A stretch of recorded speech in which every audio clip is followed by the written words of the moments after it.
जहां एक और दुल्हन सुहाग की सेज के सपने देख रही थी, वहीं शकील का बेटा भी दुल्हन का घूंघट उतारने के ख्वाब देख रहा था।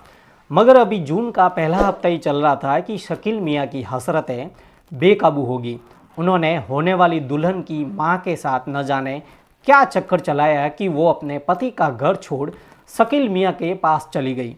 यूपी के कासगंज जिले से एक ऐसा अनोखा मामला सामने आया जो अब से पहले न किसी ने देखा न सुना होगा। दरअसल हुआ यूं कि कासगंज के सुजावलपुर का रहने वाला पप्पू अपनी बेटी की शादी के लिए लड़का देखने अपनी बीवी के साथ पास के इलाके गणेशपुर गया था। लड़का उन्हें पसंद भी आया, मगर शादी के लिए फौरन हामी भरने से पहले उसने सोचा कि लड़के के परिवार के साथ मेल जोल बढ़ाया जाए, ताकि लड़की देने से पहले उसके ससुराल वालों को वो और उसका परिवार अच्छी तरह से जान समझ ले। बस इसी नियत से पप्पू गाहे बगाहे लड़की के होने वाले ससुर को फ़ोन कर लेता है और जब मौका मिलता है उन्हें भी अपने घर बुला लेता है, ताकि दोनों परिवारों में मेल जोल अच्छा हो जाए। पर उस वक्त पप्पू को अपने होने वाले समधी की आशिकी मिजाज का जरा भी अंदाज़ा नहीं था। उसकी बेटी के होने वाले समधी यानी लड़की के पिता शकील 10 बच्चों के बाप थे, मगर बच्चों की शादी की उम्र हो जाने के बावजूद उनके रंग ढंग नौजवानों से अलग नहीं थे। दोनों परिवारों में मेल जोल बढ़ा तो शकील मियाँ की निगाहें अपनी होने वाली समधन यानी पप्पू की बीवी पर जा टिकी। यानी एक तरफ 10 बच्चों का पिता तो दूसरी ओर 6 बच्चों की माँ। इन दो परिवारों के बीच बड़े मेलजोल का सबसे ज़्यादा फायदा इन्हीं दोनों ने उठाया। आमने सामने जो बातचीत होती वो तो होती, होने वाली समधन से फ़ोन पर अलग शकील मियाँ ने कुछ ऐसा जादू चलाया कि पप्पू की बीवी उनकी पक्की मुरीद होगी। इसी बीच दोनों परिवारों की आपसी सहमति से बच्चों की शादी की तारीख भी तय होगी। तारीख थी 17 जून 2024। तो जहां एक और पप्पू की बेटी ने सुहाग की सेज के सपने देखने शुरू कर दिए, वहीं शकील का बेटा भी दुल्हन का घूंघट उठाने के ख्वाब देख रहा था। मगर अभी जून का पहला हफ्ता ही नहीं बीता था कि शकील मियाँ की हसरतें बेकाबू होगी। उन्होंने होने वाली दुल्हन की मां के साथ न जाने क्या चक्कर चलाया कि वो अपने पति का घर छोड़ शकील के पास चली गई।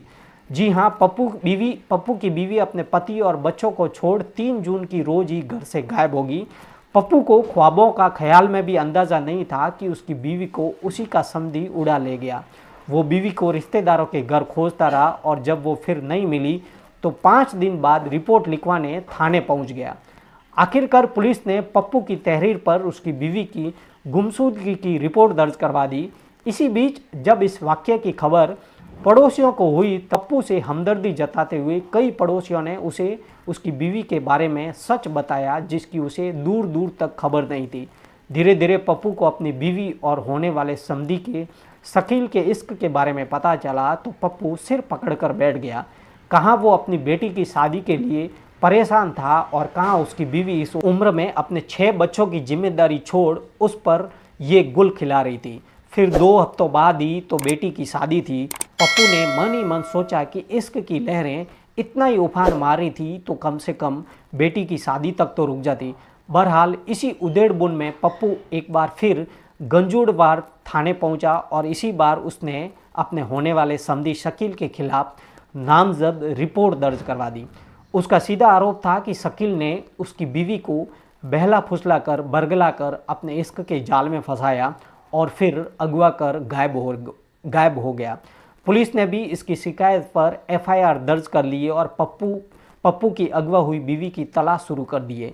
जाहिर है ऐसे माहौल में जब दूल्हे का पिता अपनी होने वाली समधन को ही भगा ले गया हो तो शादी कैसे होगी। लिहाजा बच्चों की शादी तो नहीं हो पाई, मगर दुल्हन की मां और दूल्हे के पिता की तलाश अब भी जारी है। दोनों को गुमशुदा हुए 1 महीने से ज़्यादा का वक्त बीत चुका है, मगर फिलहाल पुलिस के हाथ खाली के खाली है। इधर अपने बच्चों को पालने की जिम्मेदारी भी पप्पू पर आ गई है। बीवी को तलाशने के लिए मस्कत और थाने के चक्कर लगाना अलग, अब पप्पू पानी पी पी कर उस पल को कोस रहा है जब उसने शकील के बेटे से अपनी बेटी की शादी करना तय किया था। तो फ्रेंड्स, किस प्रकार एक समधन को ही एक समधी उठा ले गया। तो फ्रेंड्स, अगर अभी तक आपने मेरे चैनल को सब्सक्राइब नहीं किया है तो अभी जाके चैनल को सब्सक्राइब करें और बेल आइकन जरूर प्रेस करें ताकि आने वाली हर वीडियो की अपडेट आप तक पहुंचती रहे। और वीडियो अच्छा लगे तो लाइक शेयर और कमेंट जरूर करें।